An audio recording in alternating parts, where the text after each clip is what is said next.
எல்லாருக்கும் வணக்கம். நான் விஜய் கிருத்திக்.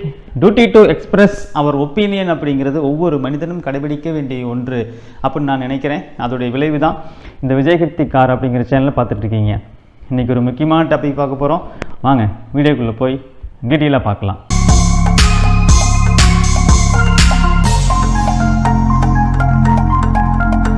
ஹலோ, சொல்லுங்க அண்ணா விஜய் ரித்திக்குங்களா? ஆமாங்க அண்ணா என் பேர் கௌதம்ண்ணா, நான் சென்னை பேசுறேன். ஆமாண்ணா, சொல்லுங்க. இது மாதிரி மைவி3ல வந்துட்டு நீங்க பிளான் டீடைல்ஸ் பத்தி இப்ப வீடியோ போட்டிருந்தீங்க இல்லையா, ஒரு கொஸ்டின்ஸ் எல்லாம் கேட்டிருந்தீங்க. இப்போ இப்போ ஒரு ஏன்னா பிளான்ஸ் மிஸ்கம்யூனிகேஷன் வேண்டாம், உங்களுக்கு என்ன டவுட்ஸ் இருக்கோ கேளுங்க. நான் உங்க வீடியோஸ் ரெகுலரா பாத்துட்டு இருக்கேன். உங்க சேனல் சப்ஸ்கிரைப் பண்ணலைங்கண்ணா, நீங்க உங்க கொஸ்டின்ஸ் என்னன்னு கேளுங்க, நான் உங்களுக்கு எக்ஸ்பிளைன் பண்றேங்கண்ணா. சரிங்களா? ஏன்னா இங்க யாரையும் ஏமாத்த பாடலன்றதுல நான் சாலிடா சொல்றேங்கண்ணா. ஏன்னா நான் எதுவும் ஏமாந்த மாதிரி எனக்கு தோணலண்ணா இது வரைக்கும். சரி சரி நீங்க கேளுங்கன்னா நான் சொல்றேண்ணா உங்களுக்கு. சரி, ஓகே ஓகே ஓகேங்க. சொல்லுங்கண்ணா. இல்ல எனக்கும் டவுட் இல்லையே. ஆனா இல்லண்ணா, நீங்க வந்துட்டு எல்லாம் ஏமாத்தப்பட்டிருக்காங்கன்னு சொல்றீங்கன்னா எனக்கு வந்துட்டு இங்க யார் ஏமாத்தப்பட்டிருக்காங்க கொஞ்சம் தெளிவா சொல்லுங்கண்ணா. ஏன்னா எனக்கு அதுவே தெரியல. ஏன்னா நானும் கிரவுண்ட்ல தான் இருக்கேன், 2 வருஷமா இருக்கேன்.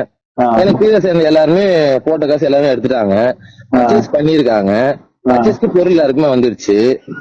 இந்த ப்ராடக்ட் வந்துட்டு என்ன கேக்குறாங்கன்னா, இப்ப நீங்க யூடியூப்ல வந்து பேசுறவங்க எல்லாமே வந்துட்டு இப்ப அசோக் நிதியாவே இருக்கட்டும், அவரும் வந்துட்டு நல்ல விதமா தான் கேஸ் போட்டிருக்காரு, நான் ஒத்துக்கிறேன்.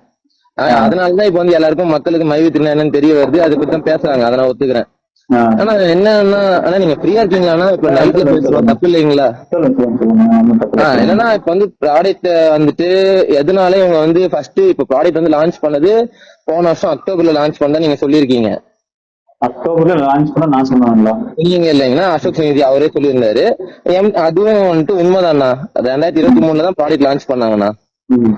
உண்மைதான், அது தப்பு இல்லைங்கண்ணா, அது உண்மைதானா? 2023 தான் ப்ராடக்ட் லான்ச் பண்ணாங்க. அதுக்கு மாதிரி 2 ப்ராடக்ட் மட்டும் தானே இருந்துச்சு. ஒண்ணு ஃபேஸ் கேர் பாத்துக்கண்ணா, இன்னொன்னு வந்துட்டு மைவி3 ஆயுர்வேதிக் கேப்சூல்னா. இந்த 2 ப்ராடக்ட் இருந்ததுண்ணா. இந்த 2 ப்ராடக்ட் இருக்கும்போது இவங்க வந்து கடந்த 2021 கம்பெனி ஆரம்பிச்சது வந்து 2023 இந்த ப்ராடக்ட் லான்ச் பண்ற வரைக்கும் இவங்க கிட்ட இருந்து 2 ப்ராடக்ட் மட்டும்தானா. இப்ப இவங்க 1.25 லட்சம் இப்ப போட்டதுக்கு எப்படி ரிட்டர்ன்ஸ் குடுக்குறாங்கன்னு கேக்குறீங்க இல்லையா? அதுவும் அந்த 1.25 லட்சத்துக்கும் வந்துட்டு ப்ராடக்ட் தானே வித்துருக்காங்க. ப்ராடக்ட் நாங்க வாங்கிட்டோம்ல. உங்களுக்கு கீழே எத்தனை பேரை நீங்க சேர்த்து விட்டுருக்கீங்க? 82 தான். உங்களுக்குள்ள எத்தனை கிரவுண்ட் மெம்பர்? 82 கிரவுன் 5. 82ல கிரவுன் 5 பேர் இருக்காங்க. ஆமாங்கண்ணா. மிச்சம் எல்லாருமே ஓஎம். ஒரு ஓப்பனிங் மெம்பர் வந்து பாத்தீங்கன்னா ஒரு 80 பேருங்கண்ணா. 80 இல்லண்ணா, ஒரு 70 பேர் ஓப்பனிங் மெம்பர்னா. மிச்ச பேருங்கெல்லாம் வந்துட்டு பிஎம்னா, பேசிக் மெம்பரு. அது இல்லாம சில்வர்ல ஒரு 4 பேர் இருக்காங்கண்ணா. அவங்க சில்வர்ல வந்ததுக்கு அந்த சீலிங் வந்துட்டு 5 ரூபாய் ஏறிச்சுங்கண்ணா. 3000 பிளான்ல சேர்ந்தாங்க அவங்க. அதுக்கு நான் காசு கட்டலைங்கண்ணா. இந்த 1.25 லட்சம் பிளான் எனக்கு கிரவுண்ட் சேர்றாங்க இல்லையா, அவங்க வரும்போது வந்து பாத்தீங்கன்னா பின் வேலட்ல அப்புறம் ப்ராடக்ட் வேலட்ல கேஷ் வேலட்ல 3 அமௌண்ட் வருங்கண்ணா. அந்த அமௌண்ட் வந்துட்டு ப்ராடக்ட் வேலட்ல இருக்க அமௌண்ட் வந்துட்டு நம்ம பொருள் மட்டும்தான் வாங்க முடியும். அந்த பொருள் வந்துட்டு இப்போ வாங்குற ஆப்ஷன் வந்து எலிபிள் பண்ணலாம். இன்னும் அது வந்து ஓபன் பண்ணல, டூ வேலட் ஓபன் ஆகல இல்லையா, அந்த மாதிரி வந்துட்டு இதுவும் இன்னும் ஓபன் ஆகலண்ணா. ஆனா பின் வேலட்ல இருக்க அமௌண்ட்டை வச்சு நம்ம பிஎம் வாங்க முடியாது. ஆனா சில்வர், கோல்டு, டைமண்ட், கிரவுன் இதுக்கு வந்து நம்ம அமௌண்ட் அந்த வேலட்ல இருந்ததுன்னா வாங்கிக்கலாம். அந்த மாதிரி தானே எங்க அக்காக்கு, என் ஃப்ரெண்ட்ஸ் 2 பேருக்கு அவங்க எல்லாம் வந்து ஐடி போட்டு கொடுத்து அவங்க எல்லாம் வந்துட்டு 3000 பிளான்ல போயிட்டு இருக்காங்க. கடைசியா ஜூன் மாசம் இப்ப பேமெண்ட் போட்டாங்க இல்லையா, அதுல சில்வர்ல எல்லாருக்குமே காசு வந்துச்சுங்கண்ணா. எங்க அக்கால இருந்து எல்லாருமே காசு வந்துச்சுங்கண்ணா. யாரும் ஏமாத்தப்படலாம். ஜூன் மாசம் காசு வரலன்னு சொல்றாங்க. என்ன கௌதம் என்ன பிரச்சனைனாங்க, அதாவது ஏற்கனவே உள்ளவங்களுக்கு பணம் வந்துச்சு அப்படிங்கறதுல எந்த ஒரு குறையும் எந்த ஒரு மாற்று கருத்தும் சொல்லல. புதுசா வந்தவங்களும் அப்புறம் மட்டும்தான் பேமெண்ட் வரலன்றது இங்க தெரியும் எல்லாருக்குமே. எப்படின்னாங்க, அது உண்மைதான். மாத்தி அப்புறம் தானே பேமெண்ட் வரல.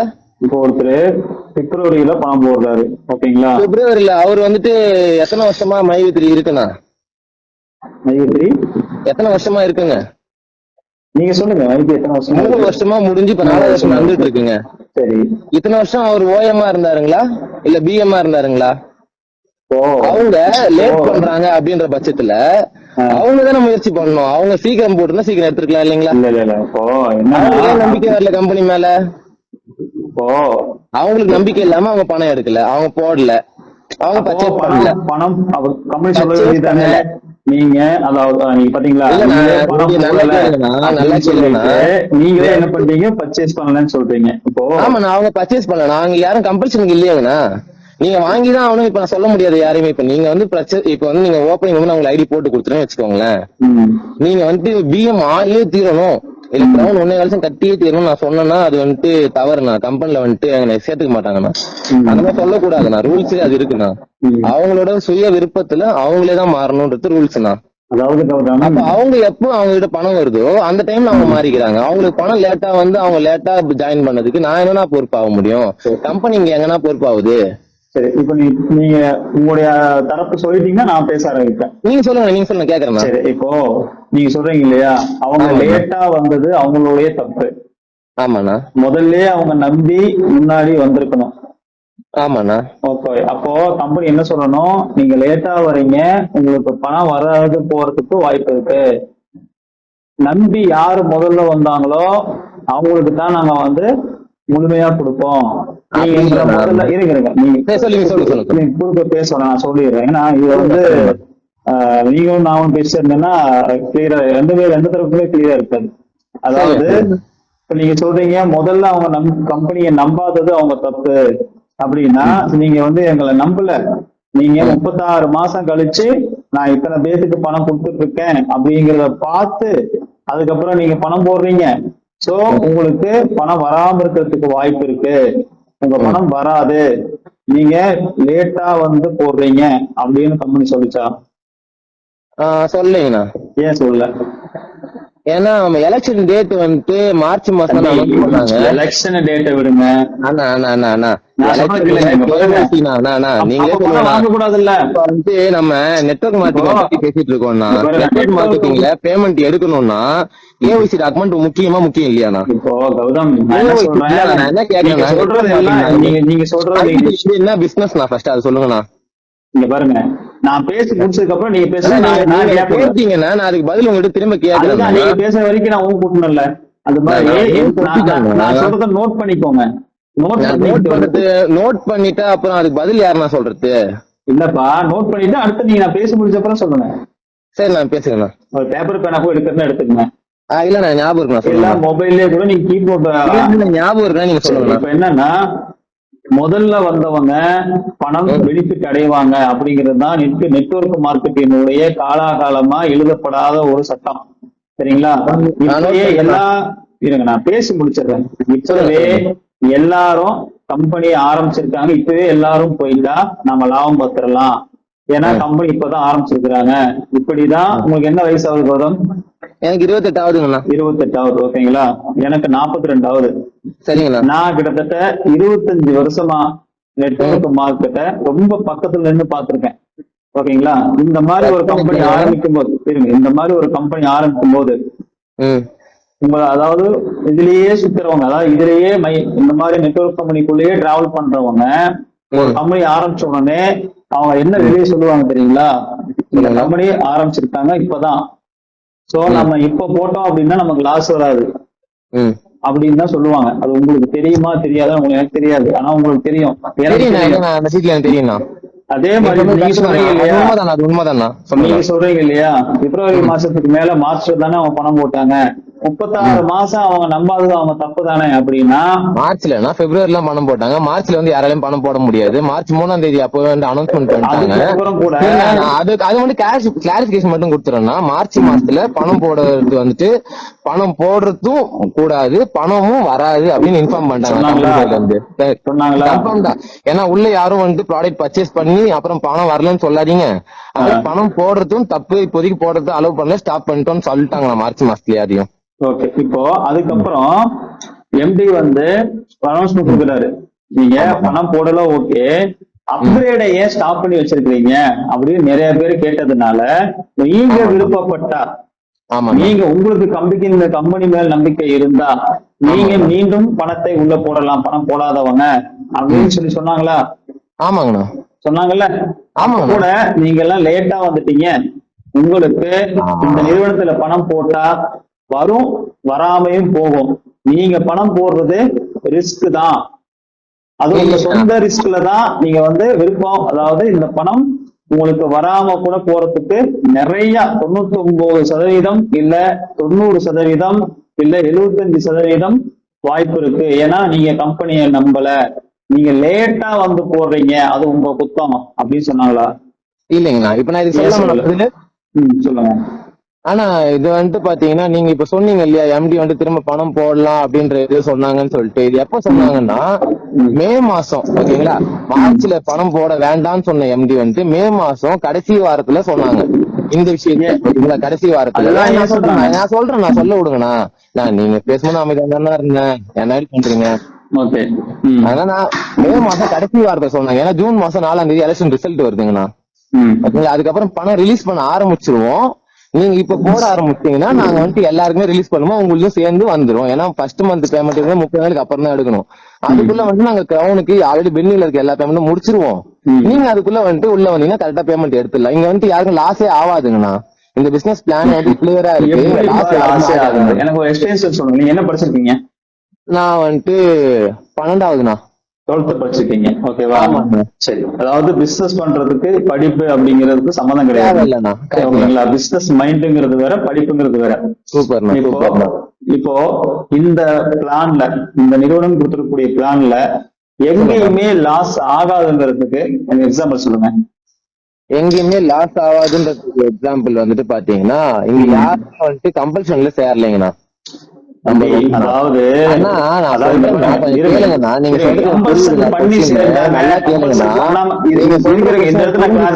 புரியுதா இல்லீங்களாண்ணா? நீங்க புரிஞ்சிச்சு. நீங்க ஆன்சர் கேட்டீங்க, நான் அதுக்கு பதில் சொல்றேன். எப்படின்னா ஒன்னே ஒண்ணு சொல்றேன். ஒருத்தங்க கம்பல்சல் பண்ணி போடுறாங்க, கம்பல்சல் பண்ணாம போடுறாங்கிறத பத்தி விடுங்க, ஓகேங்களா? இந்த பிசினஸ்க்குள்ள லாஸே ஆகாது, விருப்பப்பட்டே வந்திருக்கட்டும். சொல்லுங்க. லாஸே ஆகாதுங்கிறது உதாரணம் சொல்லுங்க. லாஸே ஆகாதுன்ற உதாரணம் விஸ்டீஜ் கம்பெனிங்கண்ணா. விஸ்டீஜ்னு ஒரு கம்பெனி இருக்கு, தெரியுங்களா? நெட்வொர்க் மார்க்கெட்டிங்ல. சரி, அந்த கம்பெனி தானே உதாரணம். 20 வருஷமா இருக்குண்ணா. அவங்க மூடிக்கு ஓடுருவாங்கன்னு உங்களால சொல்ல முடியுமாண்ணா? தம்பி, இந்த கம்பெனி பத்தி சொல்லுங்க அண்ணா. இதுவும் அதுவும் நெட்வொர்க் மார்க்கெட்டிங் தானா, ரெண்டுலயுமே ப்ராடக்ட் சேம் தானா, கேட்டகரி வைஸ் சேம் தானா. அவங்களும் வந்து ஓன் மேனுபேக்சரிங் கிடையாது, இவங்களும் ஓன் மேனுபேக்சரிங் கிடையாதுன்னா. ரெண்டு பேருமே ஒருத்தர் இறக்குமதி பத்தி தான் விற்பனை பண்றாங்க. இங்க வந்து இவங்க விற்பனை தான் பண்றாங்க. இதுல வந்துட்டு இவங்க மேனுபேக்சரிங் பண்றேன்னு இங்க சர்டிபிகேட் வாங்கலீங்கன்னா, ஓகேங்களா? மேனுபேக்சர் பண்ற கம்பெனி சர்டிபிகேட் வாங்கியிருக்கு. அது விஜயராகவன், அது உங்களுக்கே தெரியும் அந்த கேஸ் டீச்சர்ல என்ன போயிட்டு இருக்குன்ட்டு. பழைய கம்பெனி உங்களுக்கு தெரியும் இல்லீங்களா? ஏன்னா அவங்க முதல்ல V3ன்னு ஒரு சேனல் வச்சிருந்தாங்க, V3 ஆன்லைன் டிவி வச்சிருந்தாங்க. அப்புறம் அதுக்கு முன்னாடி ஒன்னு ஹெர்பல் சம்திங் வச்சிருந்தாங்க, ஞாபகம் இருக்குங்களா? ஏன்னா அது இருக்கும் போது அவங்க வந்துட்டு ஃபுட் சர்டிபிகேஷன் வாங்கி வச்சிட்டாங்க ப்ராடக்ட் மேக்கிங்க்கு. அதனால இவங்க MyV3 வந்துட்டு எம்டி பிரிஞ்சு வந்ததுக்கு அப்புறம் MyV3 வந்துட்டு அதே சர்டிபிகேட்ஸ் வச்சு அதே ப்ராடக்ட்ஸ் தான் சேல் பண்றாங்க MyV3 நேம்ல. சர்டிபிகேட்ஸ் ப்ராடக்ட்ஸுக்கு ஒன் டைம் வாங்கினா போதும். இதே நேம்ல திரும்ப சேஞ்ச் பண்ணிக்கலாம். நமக்கு ஓன் தான், ஓன் பிசினஸ் தானே. சொல்லுங்க கௌதம், நீங்க கேலி விட்டு டைவர்ட் ஆகுறீங்க. நான் நிறுவனத்துல லாஸ் ஆகாதுங்கிறதுக்கு உதாரணம் சொல்லுங்க. அதெல்லாம் ஒரு ப்ராடக்ட் சர்டிபிகேட் அதெல்லாம் அதுக்கும் இதுக்கும் மிங்கிள் பண்ணவே இல்லை. எக்ஸாம்பிள் சொல்லுங்க. லாஸ் ஆகாதுன்றதுக்கு எக்ஸாம்பிள் நான் தானா? எனக்கு வந்து அதாவது ஒரு ரிப்போர்ட் தெரியுங்களா? ஒரு ரிப்போர்ட் எப்படி தெரியும் தெரியுங்களா? ஒருத்தருடைய அனுபவத்தை வச்சு வெகுஜன மக்களுடைய மொத்தம் வந்து இதுதான் அப்படின்னு ரிசல்ட் சொல்லக்கூடாது. எனக்கு எக்ஸாம்பிளோட பணம் போட்ட ஒவ்வொருத்தரும், இந்த பணத்துல பணம், இந்த நிறுவனத்துல பணம் போடக்கூடிய ஒவ்வொருத்தரும் நீங்க சொல்ற மாதிரி அவன் முதல் மாசம் வந்திருக்கட்டும், கம்பெனியை நம்பி முதல் மாசமே வந்திருக்கட்டும், 36வது மாசம் வந்திருக்கட்டும், மறுபடியும் கம்பெனி ரீஸ்டார்ட் பண்றாங்கன்னு வச்சுக்குவோம். அதுக்கப்புறம் கூட பண்ணுவாங்கண்ணா, கண்டிப்பா பண்ணுவாங்கண்ணா. சரி, அதுல வரக்கூடிய யாருமே உங்களோட வீடியோலயே சொன்னாருன்னா 60ல இருந்து 70 நாளுக்குள்ள அவர் வெளியே வந்துருவாரு கன்ஃபார்மா. வந்து பார்க்க ஆரம்பிச்சிடும். என்னன்னா வெளியே வர்றது அப்படிங்கிறது ரெண்டு வகை. ஒண்ணு ஜாமீன் பெற்று வெளியே வர்றது. ஜாமீன் பெற்று வெளியே வந்துட்டாருன்னா அது விடுதலை பெற்று வெளியே வந்துட்டாருன்னு அர்த்தம் கிடையாது. சரி, ஓகே.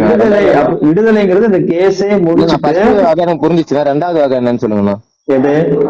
ரெண்டாவது 2 வகைன்னீங்கன்னா ரெண்டாவது வகை சொல்லுங்க. ஃபர்ஸ்ட் ஒண்ணுதான். ஜாமீன்னா என்ன அப்படின்னா இந்த வழக்கு நடக்கும், அவர் வெளியே இருப்பாரு. சொன்னீங்க கொஞ்ச நேரத்துக்கு முன்னாடி இப்பதான் சொன்னீங்க 2 வகை அப்படின்ட்டு. அதுதான் ஒரு வகை ஜாமீன் பெற்று வெளியே வருது, இன்னொரு வகை அதுதான் இன்னொன்னு கேஸ வந்து சக்சஸா முடிச்சுட்டு வெளியே வர்றது. ஓகேண்ணா. கேஸ வந்து வின் பண்ணி வெளியே வர்றது. சொல்றது உங்களுக்கு தானே புரியல. இப்போ என்னன்னா நீங்க சொல்றது உங்களுக்கு கன்ஃபியூஷன் இருக்கு, நல்லா புரிஞ்சுக்கணும். ஜாமீன்ல வெளியே வந்தாலும் கேஸ் நன்னுதான் இருக்கும். அது ரெண்டாவது தான் கேஸ் முடியும். ஓகேவா? ரெண்டுமே ஒண்ணுதான். ஒரு கேஸ் தான் நடந்துகிட்டு இருக்கு. இதுல வெளியே வர முடியாது. பாருங்க, அதாவது புரியலண்ணா நான் சொல்றது. ஒரு கேஸ்ல ஒரு கேஸ்ல என்னன்னா அவரு ஜெயிலேயே இருந்து அந்த கேஸ் அட்டன் பண்ணலாம். ஓகேங்களா? இன்னொன்னு என்னன்னா, நான் சாட்சிகள் எல்லாம் கலைக்க மாட்டேன், ஊரை விட்டு ஓட மாட்டேன், நீங்க கூப்பிடும் போது விசாரணைக்கு வருவேன், அதனால என்ன வெளியே. அதுதான் 1 வருஷமா பண்ணின்னு இருக்காரு. நான் இன்னும் என்ன பண்ணணும்? நான் சொல்றதை கேளுப்பா ஃபர்ஸ்ட்.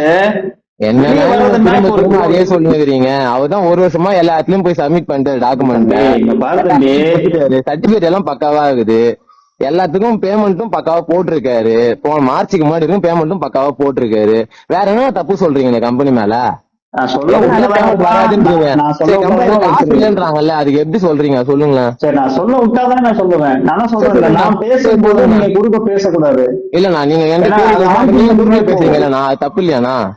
நான் உங்களுக்கு மரியாதை கொடுத்து நான் பேசாம இருக்கும்போது நீங்க நான் பேசும்போது குறுக்குள்ள வந்துருங்க. அதாவது என்னன்னா, நான் என்னுடைய பேச்ச முடிக்கிறதுக்கு முன்னாடியே நீங்க சொல்ல வரீங்க, அப்புறம் என்னையே சொல்றீங்க நீங்க பேசும்போது கம்ம தானே இருந்த அப்படிங்கிறீங்க. நான் இருந்தேன், நீங்க வந்து நீங்க சொல்லாம கேட்டுதானே பேசுறேன். இல்ல கௌதம், அதாவது நான் என்னுடைய தரப்பை சொல்லி முடிச்சுட்டேன் அப்படின்னு சொன்னதுக்கு அப்புறம் தான் நீங்க சொல்லணும். சரி சொல்லுங்க.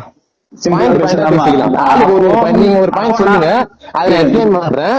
அதுக்கப்புறம் நான் ஒரு பாயிண்ட் கேக்குறேன், அது நீங்க எக்ஸ்பிளைன் பண்ணுங்க. அப்ப என்ன, இத வந்து ஷார்ட்டா முடிக்கணும்னா ஒரே ஒரு வழிதான். லாங்காவே போலாம், பிரச்சனை இல்ல. நீங்க வந்து ஏன்னா நீங்க போடுற வீடியோஸ் ரெகுலரா நான் பாத்துட்டு இருக்கேன். மட்டும்தான் பண்ணல, இன்க்ரீஸ் பண்றதுக்காகவோ நீங்க அதுக்காக பண்ணல எனக்கு தெரியும்ண்ணா. அதுக்காக நீங்க பண்ணல எனக்கு தெரியும்ண்ணா. அவேர்னஸ் கிரியேட் பண்ணணுங்கிறதுக்கு தான் நம்ம நோக்கம். இப்போ மைவி நல்ல கம்பெனின்னு பேசினா என்னுடைய வீடியோ இதை விட 10 மடங்கு அதிகமா யூஸ் போகும். மைவி டிவில இன்னைக்கு என்ன அப்டேட் நடக்குதுன்னு பாக்குறதுக்கு நிறைய பேர் நாள்தோறும் ஆவலா இருக்கிறாங்க. அதுல இருந்து ஒரு பாசிட்டிவ் அப்டேட் வருமா அப்படிங்கறத தேடி தேடி பாக்குறவங்க நிறைய பேர் இருக்கிறாங்க. ஆமாங்கண்ணா. நான் மைவேத்திரிக்கு பாசிட்டிவா பேசணும்னு வச்சுக்கோங்களேன், வியூஸ் தான் எனக்கு முக்கியம், அவேர்னஸ் பண்றது எனக்கு முக்கியம் இல்ல அப்படின்னா, நான் மைவேத்திரிக்கு பாசிட்டிவா பேசினா அது உண்மையை பேசணும். நம்ம வந்து இங்க வந்து நெகட்டிவ் பாசிட்டிவ்ன்றது வேணாம், உண்மையை பேசுவோம். நெகட்டிவ் பாசிட்டிவ்ன்றது அமைச்சே தூக்கிடுவோம் மொத்தமா. ஏன்னா வந்துட்டு உண்மையை பேசணும் அப்படின்னா இருக்காங்க மக்கள். நான் சொல்றேன், நான் இந்த வாட்டி மக்கள் வந்து இங்க எல்லாருமே கன்ஃபியூஷன்ல இருக்காங்க. ஏன்னா இந்த வாட்டி வந்து கேஸ் போட்டிருக்கு. ஆல்ரெடி 1 இயருக்கு முன்னாடி போன வருஷம் ஏப்ரல்ல போட்ட கேஸ், அது வந்துட்டு ஜான்வரில தான் வந்து புஷ் ஆயிட்டு பிரச்சனை ஆச்சு. பிரச்சனையானது எங்க பெருசாச்சு? அந்த மக்கள் கூடினத்துல பெருசாச்சு. அதுக்கப்புறம் தான் மைவி கம்பெனி இருக்குன்றது மக்களுக்கு தெரிய வந்தது. நியூஸ் மீடியா அப்பதான் பேச ஆரம்பிச்சாங்க. அதுக்கு முன்னாடி இந்த கேஸ் வரல. ஏன்னா 9 மாசமா எம்டி ஆளுங்க இருக்காரு, இவரு 100 வாட்டிக்கு மேல போட்டிருக்காரு, கரெக்ட் தானுங்க. ஆனா இப்ப பெருசாகல. பெருசானது எப்போன்னா கூட்டம் கூடணும் அப்பதான்.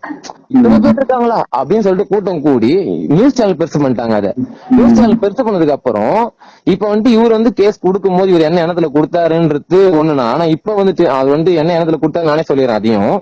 ஏன்னா அசோக் அண்ணன் வந்துட்டு கேஸ் கொடுக்கும் போது வந்து பாத்தீங்கன்னா கம்பெனி வந்துட்டு ஃபேக் கம்பெனியா இருக்க சான்சஸ் இருக்கு.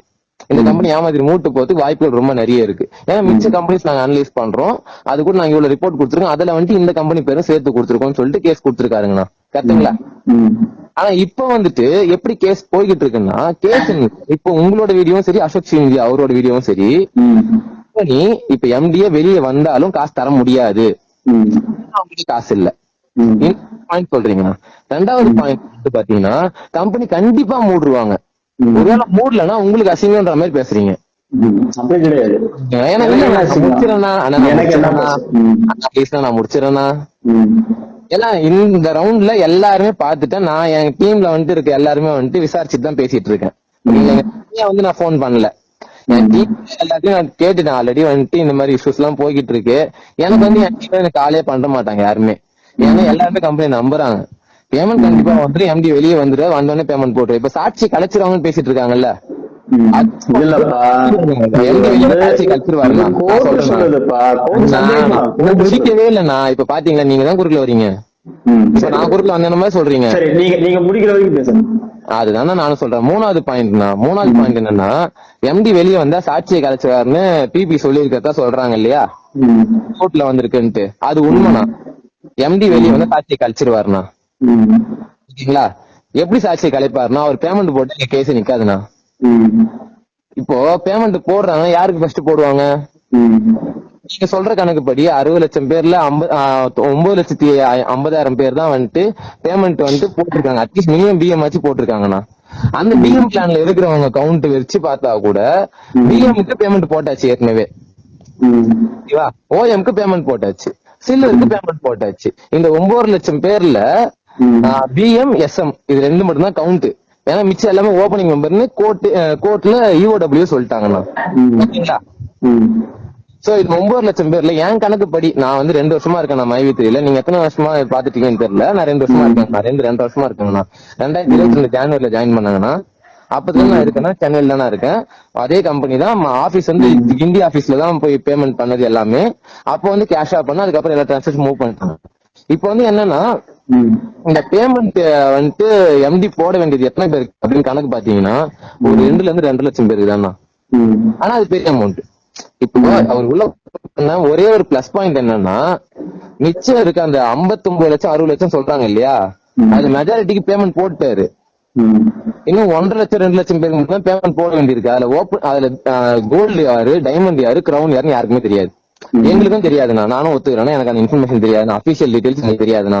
கோர்ட்ல இருந்து இஓடபிள்யூ சொன்னா மட்டும்தான் இத்தனை பேர் ஓப்பனிங் மெம்பர், இத்தனை பேர் பிஎம், சாரி ஓப்பனிங் மிச்சம் எல்லாருமே தெரிஞ்சு போச்சு.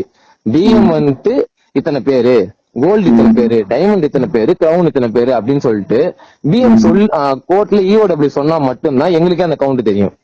என் கெஸிங் படி சில்வர் மெம்பர் இருக்காங்கல்ல, அவங்களே 1 லட்சம் பேர் இருப்பாங்கண்ணா. ஏன்னா 3000 பிளான் தான், 3000 ஈஸி தான். நானே 4 பேருக்கு போட்டிருக்கேன். ஓகேவா? அந்த மாதிரி நிறைய பேர் போட்டிருப்பாங்க. ஆனா கோல்டு, டைமண்ட், கிரவுன் இவங்க மட்டும் ஒரு 1.5 லட்சம் பேர் இருப்பாங்க நான் கெஸ் பண்றேன்னா மிச்சம் இருக்க கணக்குக்கு.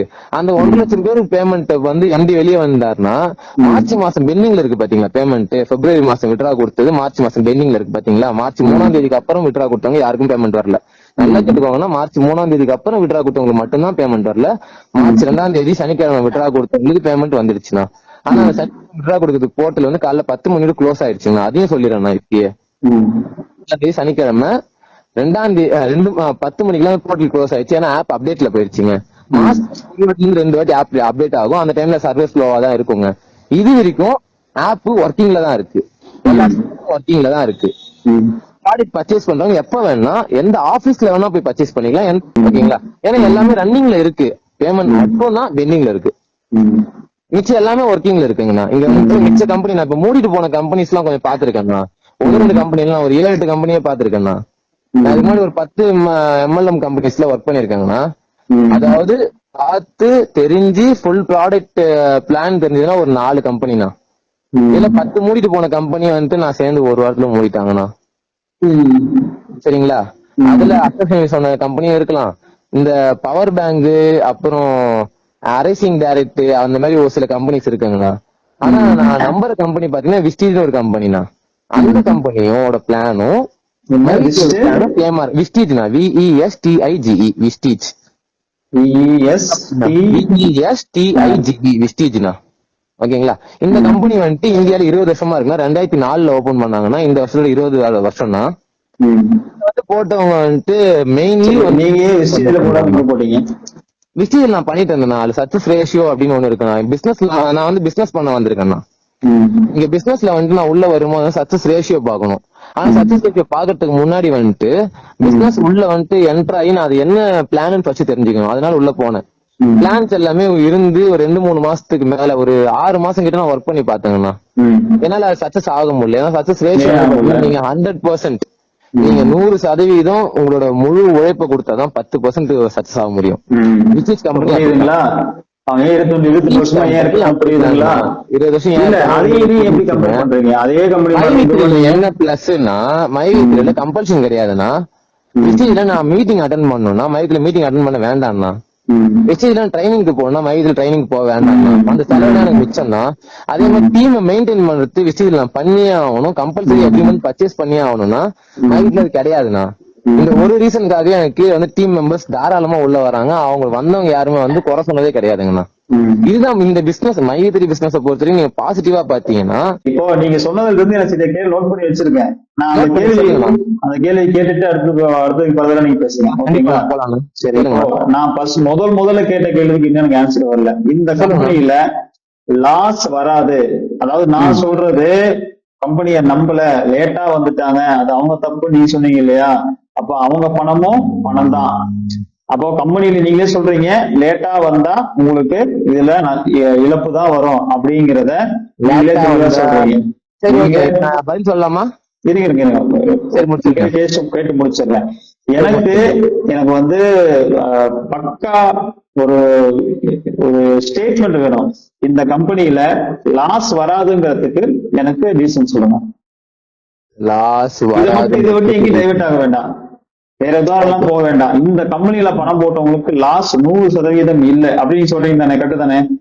கன்ஃபார்மா. அதுக்கு எனக்கு கரெக்டான எக்ஸாம்பிள் சொல்லுங்க, கரெக்டான விளக்கம் சொல்லுங்க.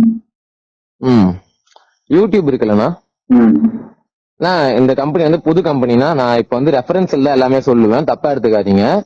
நான் என்னென்ன அனலைஸ் பண்ணிருக்கேன்றது டீடைலா சொல்றேன், இது கொஞ்சம் லென்த்தா போகலாம், தப்பா எடுத்துக்காத செய்து குரூப்ல எங்கேயும் ஸ்டாப் பண்ண ட்ரை பண்ணாதீங்க. அப்புறம் எக்ஸ்பிளைன் பண்ணலன்ட்டு கோச்சிங் திரும்ப கேட்டா சொல்ல மாட்டேன் அப்புறம். சரி, ஓகே. ஏன்னா யூடியூப் இருக்குல்லண்ணா, யூடியூப் வந்து கூகுளோட ஒரு சப் கம்பெனினா. கூகுள்ல வந்துட்டு ஃபர்ஸ்ட் ஸ்டார்ட் பண்ணி இன்கம் வந்து கொடுக்க ஆரம்பிக்கல. கூகுள் வந்து இது வரைக்குமே ஃப்ரீயா தான் இருக்கு. ஆனா கூகுளுக்கு எப்படி ரெவன்யூ ஜெனரேட் ஆகுது? சரிங்களா? சாரி, நான் சிக்னல் இல்லாத இடத்துல இருக்கேன், நான் தப்பா எடுத்துக்காதீங்கன்னா. அதாவது நான் யூடியூப்ல வந்துட்டு ரெவன்யூ எப்படி நான் ஜெனரேட் ஆகுதுன்னா விளம்பரம், கரெக்டுங்களா? டிவி சேனல் இருக்குல்ல, சன் டிவி, விஜய் டிவி, இந்த ஐபிஎல் மேட்சுங்க, இது எல்லாம் நடக்குது. இது எல்லாத்துக்குமே அடிப்படை விளம்பரம் தான். அடிப்படை விளம்பரம் தான். விளம்பரத்துல வர காசு மட்டும் தானே. விஜய் டிவில பாத்தீங்கன்னா ஒரு நாளைக்கு இந்த மைவி நிறுவனத்துக்கு சொல்ல வரேன்னா, அதான் மைவி3 வந்துட்டு வெறும் ஒரு பிசினஸ் பிளாட்ஃபார்ம் கிடையாதுங்கண்ணா. நீங்க அதை ஃபர்ஸ்ட் புரிஞ்சுக்கணும். மைவி3 கம்பெனின்றது மொத்தம் 4-5 விதமான பிசினஸ் ஐடியாஸ உள்ள கொண்டு இருக்க ஒரு பிசினஸ், ஓகேங்களா? ஒரு பிசினஸ் நீங்க பண்ணீங்கன்னா தோக்கறதுக்கு வாய்ப்பு அதிகம்னா. இங்க 5 விதமான பிசினஸ் இருக்கு. பேசிக் அட்வர்டைஸ்மெண்ட் வாட்ச் பண்ணி வர இன்கம், யூடியூப்ல விளம்பரம் நான் பாக்குறேன், ஆனா இன்கம் வந்துட்டு வீடியோ போடுறவனுக்கு போகுது. ஏன்? நான் விளம்பரம் பாக்குறேன், ஒரு நாளைக்கு நான் 100 விளம்பரம் பாக்குறேன். ஒரு விளம்பரத்துக்கு யூடியூப் வந்து 82 பைசா இருக்கும் ஸ்டார்டிங்ல கொடுக்குறான். ஒரு விளம்பரத்துக்கு ஒரு வியூக்கு 82 பைசா, யூடியூபருக்கு மானிட்டைசேஷன் ஆன யூடியூப் சேனலுக்கு 82 பைசால இருந்து 2 ரூபாய் 50 பைசா இருக்கும் கொடுக்குறான். பாயிண்ட் யூடியூப்ல நீங்க கூகுள்ல போட்டு பார்த்தா தெரியும்னா ஒரு நிமிஷத்துக்கு எவ்வளவு கொடுக்குறான்னு உங்களுக்கு ஸ்டேட்டஸ் வந்துடும்னா, ஓகேங்களா? சோ அவங்களால ஒரு நாள் அவ்வளவு தர முடியும். நான் ஒரு நாளைக்கு நான் எப்படியும் ஒரு 5 மணி நேரத்துல 6 மணி யூடியூப் பாப்பேன்னா, இது இல்லாம இன்ஸ்டா, பேஸ்புக் எல்லாமே பாப்பேன்னா, எல்லாத்துலயும் வந்து நான் ஒரு நாளைக்கு எவ்வளவு விளம்பரம் பாக்குறேன். இது இல்லாம நடுவில் கேம் விளையாடுவேன்னா, நடுவில் நான் எவ்வளவு விளம்பரம் பாக்குறேன். அந்த ஒவ்வொரு கம்பெனியும் எனக்கு ஒரு விளம்பரம் பார்க்கும்போது ஒரு 50 பைசா கொடுத்திருந்தா, ஒரு நாள் நான் 100-200 விளம்பரம் பாருங்க, 100 ரூபாய் லாபம் 50 பைசா கொடுத்திருந்தா, ஏன் அந்த கம்பெனி எல்லாம் தர மாட்டாங்க? ஆனா அதே கம்பெனிஸ் அதே அட்வர்டைஸ்மெண்ட்ட ஒரு மோடு ஒண்ணு ஆக்டிவேட் பண்ணணும், இந்த லெவல் வந்து அச்சீவ் பண்ணணும் அப்படின்றதுக்கு ஒரு விளம்பரம் பார்க்க சொல்லும். ஒண்ணு காசு கட்டணும், இல்ல விளம்பரம் பார்க்க சொல்லும். அது வந்து 50 ரூபாய் கட்ட சொல்லும், இல்ல நான் விளம்பரம் பார்க்கணும் அப்படின்னு சொல்லும். விளம்பரம் பார்த்தா அந்த 50 ரூபாய்க்கான வேல்யூவான ப்ராடக்ட் எனக்கு அந்த இதுல ஆக்டிவேட் ஆகுது இல்ல.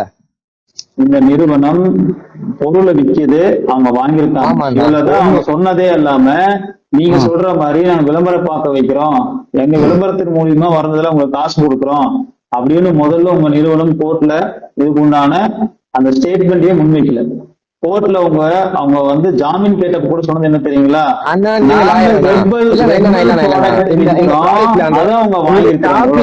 நான் முக்கியமா கேட்க விரும்புற ஒரே கொஸ்டின், நீங்க லாயரா இல்ல ஜட்ஜா? நீங்க சரி, கார்த்திக் பிள்ளை lawyer-ஆ இருக்கா? அட்வொகேட் சொன்னது நீங்க நேர்ல பாத்தீங்களா? சரி, கார்த்திக் பிள்ளை வந்து கார்த்திக் பிள்ளை எனக்கு யாருனே தெரியாதுண்ணா. கார்த்திக் பிள்ளை எனக்கு யாருனே தெரியாது. அவரும் ஒரு யூடியூப் சேனல் உங்களை மாதிரி வச்சுக்கிறாரு. அவர் எப்படி அவர் ஃபோன் பண்ணி பேசுறீங்களா நீங்க? கேட்டிருக்கேனே. நீங்க நல்லா கேட்டுக்கோங்க ஐயா. உங்களுக்கு தான் இப்ப புரியல. நான் என்ன கேக்குறேன்னு உங்களுக்கு புரியல. நான் கோர்ட்ல நான் என்னன்னு பாக்கல. நீங்க பாத்தீங்களா? நான் பாக்கல, நீங்க பாத்தீங்களா? ஓ, நீங்க கோர்ட்ல போய் ஜட்ஜி இந்த மாதிரி பேசினாரு. தம்பி, பிபி நீங்க பாத்தீங்களா? முதல்ல புரிஞ்சுக்கப்பா. சொல்றீங்க நான் லாக்கு படிக்கலன்னா எனக்கு அதுக்கு பதில் தெரியாதுண்ணா. நீங்க பதில் தெரியாத கேள்வி கேக்குறீங்க. நீங்க மைவித்திரி பத்தி மட்டும் கேளுங்க, நான் சொல்றேன். நீங்க கேள்வி தெரியாத பதில் தெரியாத ஒரு கேள்வி கேக்குறீங்க. கோர்ட்டை பத்தி நான் சொல்லிட்டேன் திரும்ப. நீங்க கோர்ட்ல அவருக்கு பெயில் கேன்சல் ஆனப்போ அவர் என்ன கோர்ட் ஆர்டர் கொடுத்திருக்காங்கிறது இ கோர்ட்னு ஒரு இருக்குன்னா அதுல போனீங்கன்னா எல்லாமே என்ன யாரு விசாரிச்சாங்க, யார் என்ன பண்ணாங்க, இவங்க என்ன பதில் சொன்னாங்க, அரசு தரப்பு வக்கீல் என்ன சொன்னாங்க, மைவித்திரி சார்ந்த வழக்கறிஞர் என்ன பேசினாங்க, எல்லாமே அந்த ஆர்டர்ல இஞ்சி ஒரு பிசகல் இல்லாம இருக்கு. நீங்க யாருக்காவது படிக்க தெரியலைன்னா நீங்க ஒரு படிக்க தெரிஞ்ச ஆளை வச்சு, அதாவது கோர்ட் ஆர்டர் படிக்க தெரிஞ்ச ஆளை வச்சு லாக் படிக்கலன்னு சொல்றேன். அந்த தெரிஞ்சவங்க கேட்டுக்கோங்கன்னு சொல்றேன்.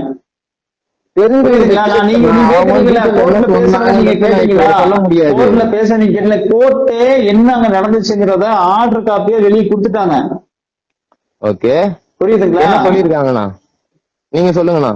என்ன சொல்லி? அதுதான் இவங்க அந்த பெயில் கேட்டப்ப கூட இவங்க சொன்ன ஒரே ஒரு ரீசன், நான் ஹெர்பல் ப்ராடக்ட் சேல்ஸ் பண்றேன், அத மக்கள் வாங்கியிருக்காங்க, அவ்வளவுதான். நீங்க சொல்ற கதையெல்லாம் விளம்பரம்.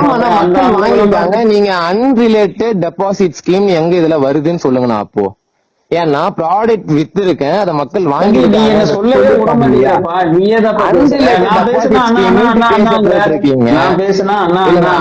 டெபாசிட் ஸ்கீம்னு சொல்லி தான் ஃபர்ஸ்ட் ஸ்டேர்ஸே போட்டீங்க.